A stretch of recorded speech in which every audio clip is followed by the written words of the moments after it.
Mad kings and their deranged follies litter European history. But what about a mad sultan? Ibrahim of the Ottoman Empire grew up in a gilded cage, and it broke his mind.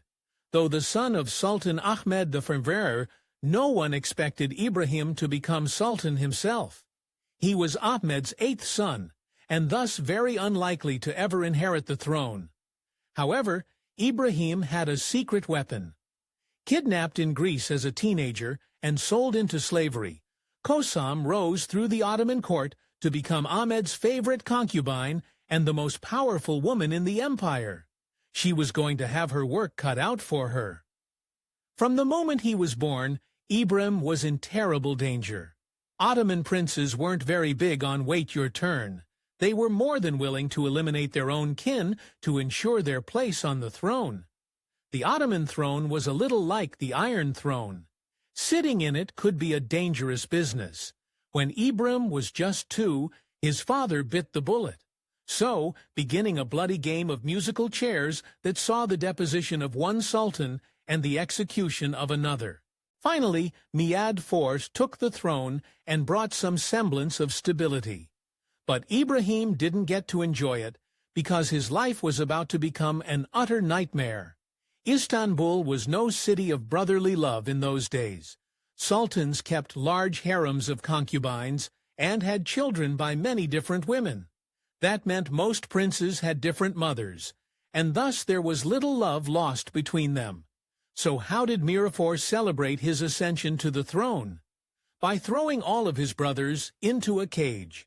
Ibrahim grew up in a cage. This special section of the imperial harem was a glorified prison for heirs to the throne. Here Ottoman princes were kept under constant surveillance and never allowed to leave. When Ibrahim was still in diapers, his older brother, Murad, tossed him in there and threw away the key. The boy wouldn't taste freedom again for another 16 years, but his prison was even worse than it appeared. Ibrahim wasn't alone in the cages. Mi'ad threw his 3 half-bee brothers in there with him. Only one by one, they started getting picked off. Murad Ifu was a paranoid ruler, and he didn't trust his brothers not to rise up against him. During his 16-year reign, he had them executed one after the other until only little Ibrahim was left. The boy lived in constant fear that his head would be the next one on the chopping block. So why did I survive when his older brothers weren't so lucky? It would appear that growing up in a cage isn't good for you. Ibrahim was a feeble child who suffered from severe mental health issues. Though Murad didn't hesitate to off the other brothers, he evidently didn't consider Ibrahim a threat. So he just left the boy to rot. So there, Ibrahim remained confined to the cages, growing more and more unhinged with each passing day. Then finally, after 16 years, his imprisonment came to an end, and the empire was in trouble. Miras Fortith ruled for 16 years, but Chorosis ended up claiming his life in 1640 when he was just 27 years old. However, before he went, he made a disturbing final request. From his deathbed, Mi'ad ordered Ibrahim's execution.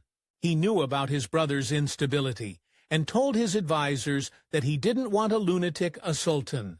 Had his wish been granted, the empire would have avoided the catastrophe that followed. But Murad didn't count on one thing. Ibrahim's mother wasn't about to sit by and watch her son's execution. She intervened and denied Mi'ad's wishes, saving Ibrahim's life. When Mi'ad finally gave his last breath days later, Ibrahim took the throne. But it wasn't quite that simple. Ibrahim had spent years dreaming of the world beyond his cage. But when his chance at freedom finally came, he couldn't believe it. When a crowd came to the cages to free him and proclaim him sultan, the terrified Ibrahim blocked the door and wouldn't let anyone inside. Ibrahim was mad, but he wasn't stupid. He'd seen each of his brothers leave the cage and never return. He wasn't about to make the same mistake. The crowd pleaded, but Ibrahim wouldn't budge. So his mother came up with a grotesque way to get through to him. She ordered Murad's remains brought to the cage to prove Ibrahim that he was really free to leave. Ibrahim saw his brother's body, yet still refused to budge. Though he chafed in his prison, it was the only world he knew, and the thought to becoming Sultan terrified him. But Kosam Sultan hadn't saved his life just so he could continue wasting away in the cage. It was time to get serious. Ibrahim didn't quite understand what was happening. If he refused the throne, did he think he could just continue to live out his life in the cage on the empire's dime? His mother reminded him that he would likely face execution if he refused the throne. At last, between that grim threat and his brother's body, Ibrahim opened the door and stepped out of the cage for the first time in 16 years. It finally dawned on him. He was free.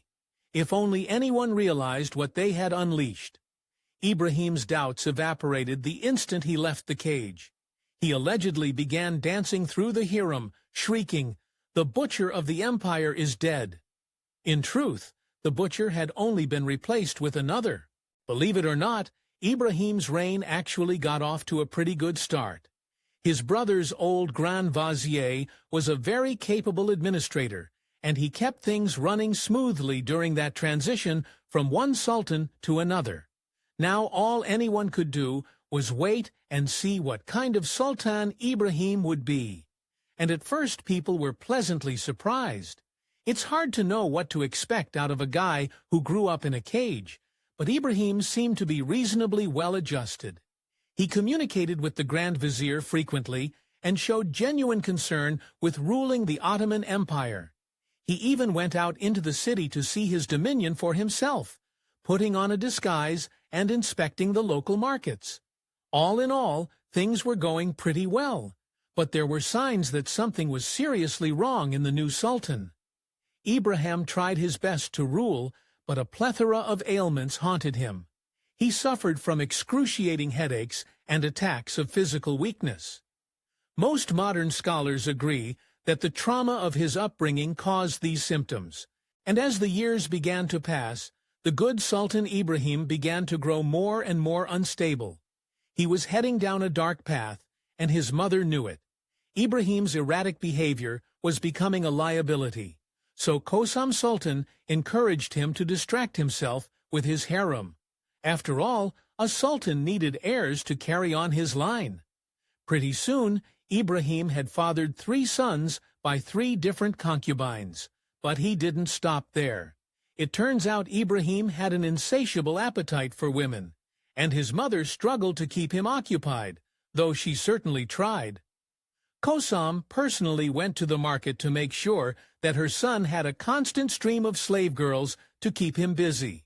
She knew exactly what kind of women her son liked, and hand-picked the ones she thought would keep his attention. However, she quickly learned that her son's appetites were even more disturbing than they'd seemed at first.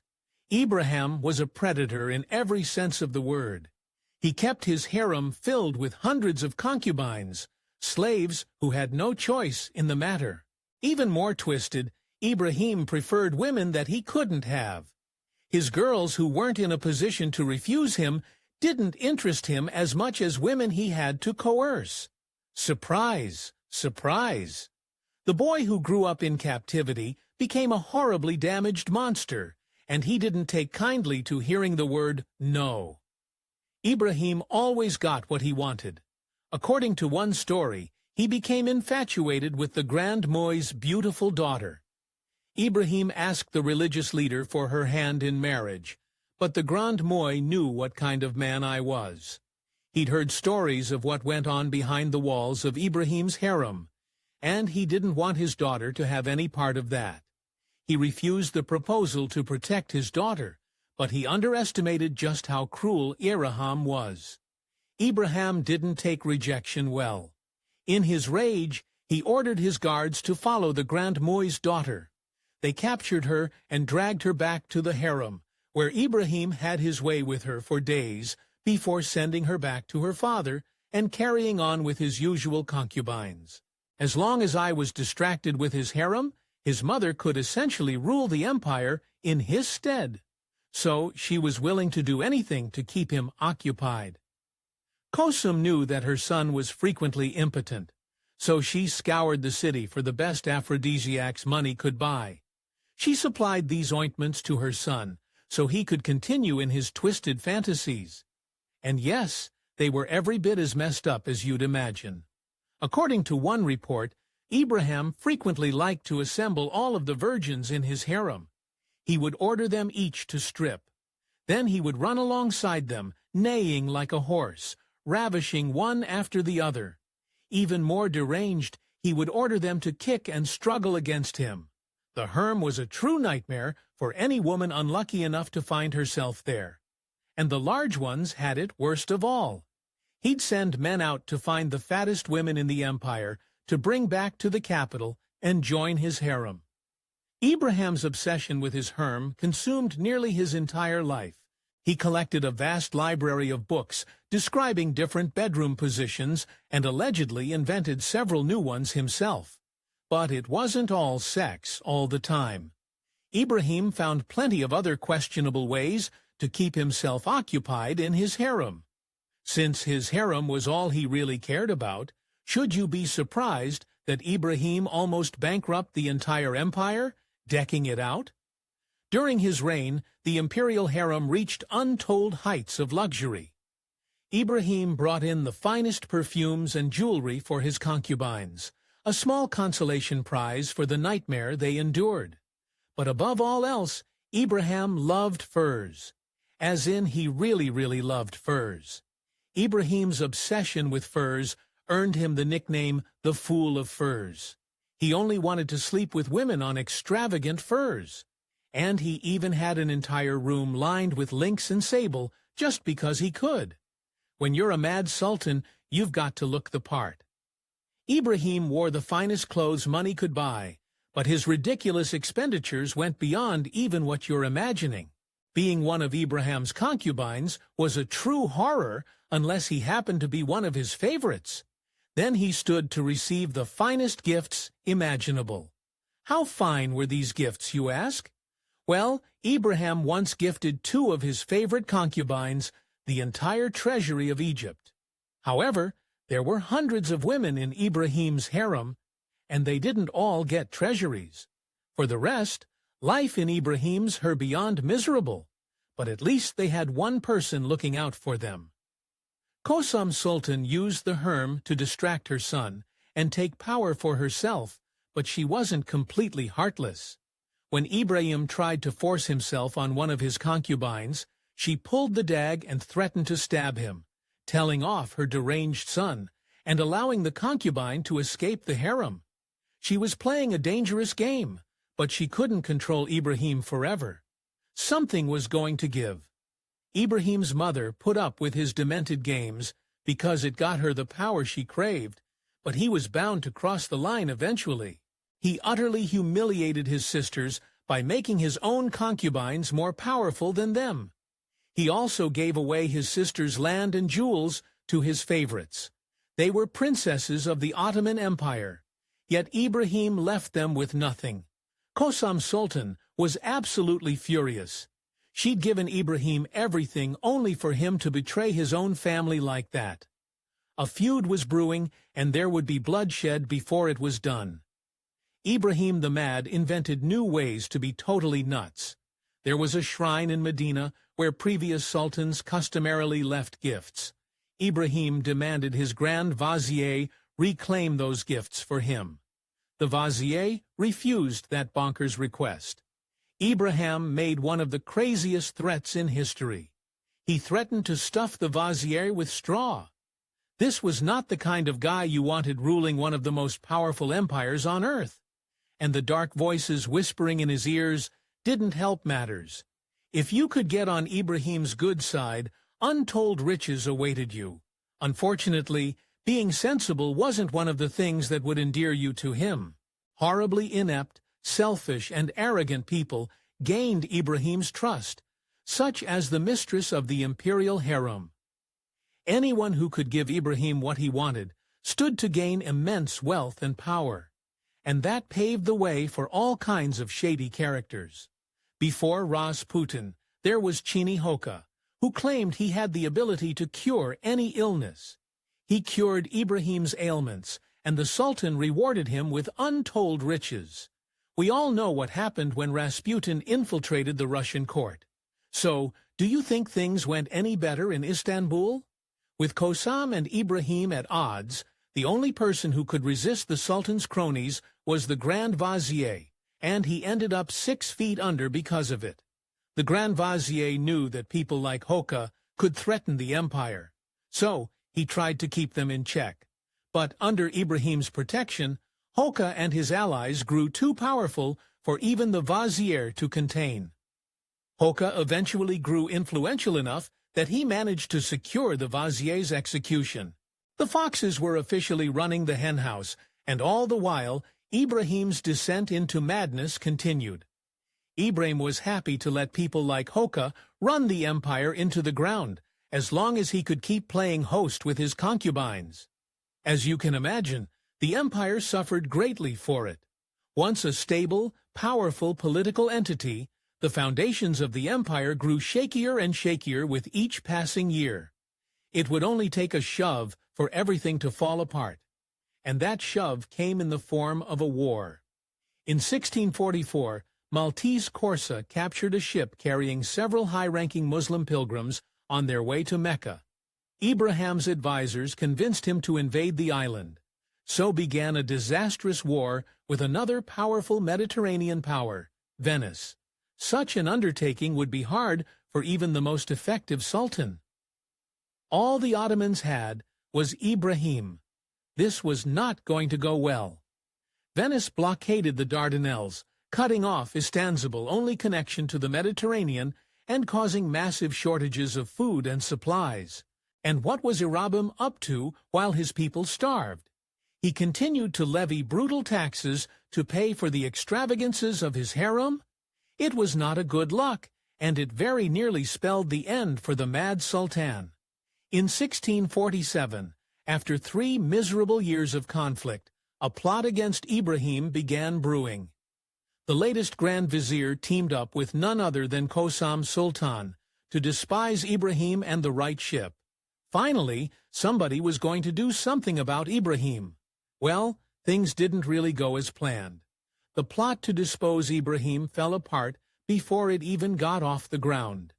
Ibrahim had the Grand Vizier executed and exiled his own mother from the harem.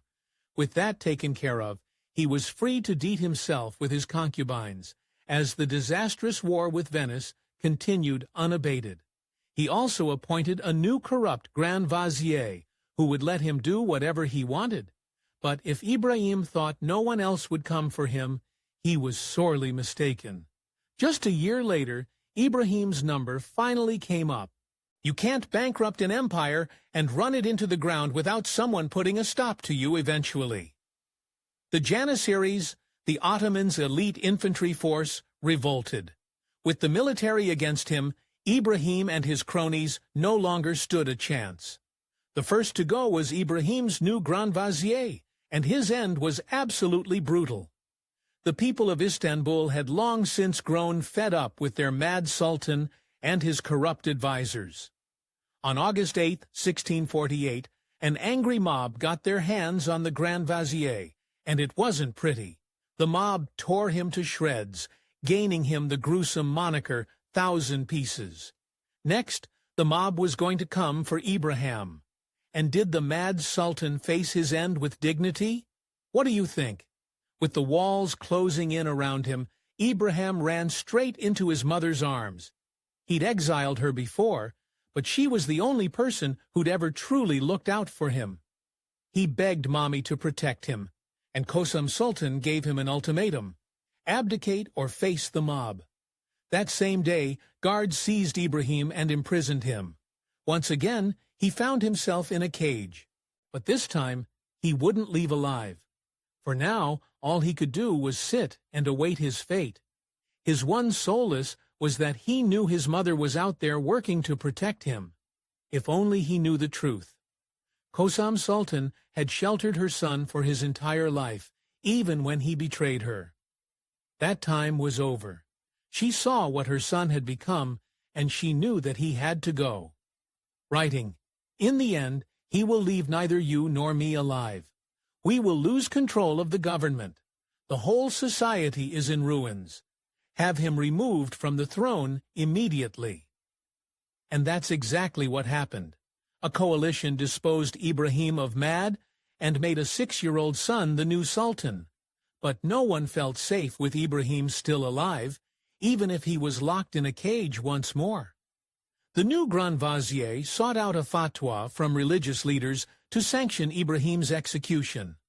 The only person left now who could save Ibrahim's life was Sultan, but she wouldn't do that.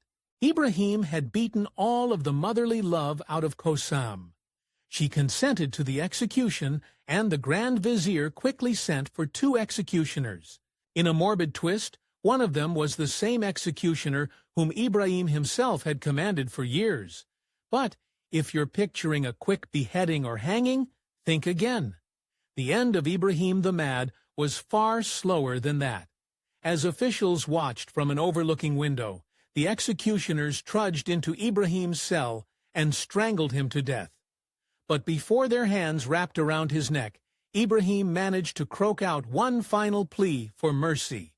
According to contemporary reports, Ibrahim the Mad's final words were, "Is there no one among those who have eaten my bread who will take pity on me and protect me? These cruel men have come to kill me. Mercy, mercy." No one had a shred of pity left for the Mad Sultan, not even his favorite concubines. Perhaps the most infamous story about Ibrahim, the Mad, began with Kivkar Sultan. She allegedly told him that one of his concubines had been compromised by an outsider, but claimed to know no further detail.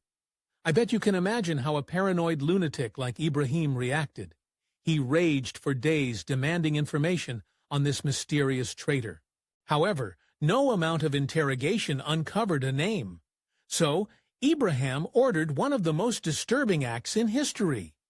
When no traitor came forward, Ibrahim instead allegedly ordered his entire harem to be tied up in weighted sacks and thrown into the Bosphorus. That's 280 women drowned like cats, all over an unsubstantiated claim of treachery. Strangulation was too good of an end for a man like that. But at least the ruthless Sivkar got what was coming to her too. Ibrahim couldn't deny Kivkar anything, and she quickly became a little too powerful for her own good.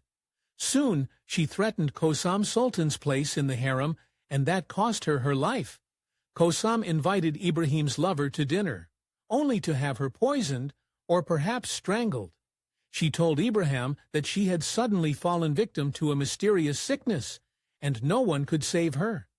Ibrahim the Mad's reign serves as the cautionary tale of the dangers of unchecked power and the consequences of a ruler's mental instability.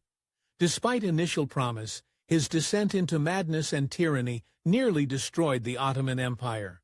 His eventual deposition and execution marked the end of a dark chapter in Ottoman history. The story of Ibrahim the Mad remains a fascinating and sobering example of the human cost of absolute power. Thanks for watching History Expose. If you love uncovering the best stories in history, hit like and subscribe to keep exploring with us. Don't forget to visit our main page, Factinate, for more incredible facts about everything.